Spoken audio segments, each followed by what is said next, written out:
The presidential election is just 2 months from now. With mail-in voting off to a rocky start, Americans want to know if their vote in this election is secure and if the results are fair.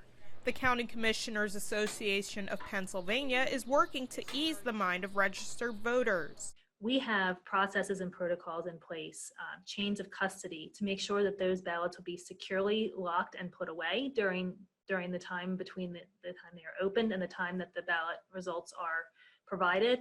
And we would do everything in order and in protocol to make sure that that security is maintained. The local Board of Elections is also doing their best to promote secure voting. We do require a social security number or a driving license number when someone registers, for instance, or when they apply for a paper ballot.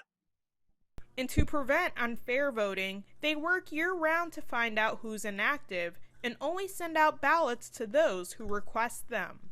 We work very hard to address all the voters that are inactive, as we're statutorily required to do so.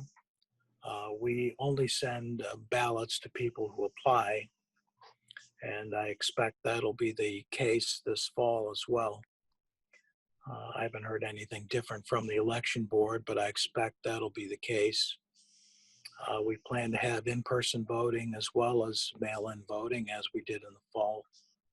So I think overall, we'll have a pretty good handle on making sure that people only get their own ballot and that people only vote their own ballot. But it's also up to you to make sure you're safeguarding your information too.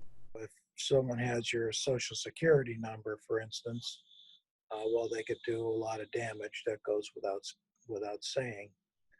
But one of the things I suppose they could do would be to vote on someone else's behalf. Despite previous struggles, the County Commissioners Association is confident that this will be a safe and fair election. Our mail-in ballots in Pennsylvania really are a carbon copy of the absentee ballots that we've had for many decades.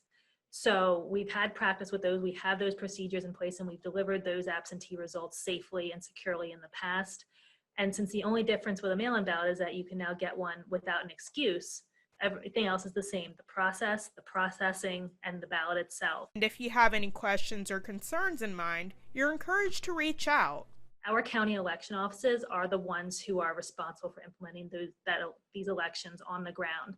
So if you have questions or concerns, we certainly encourage you to reach out and get the information from your county. Odessa Meredith, YourErie.com.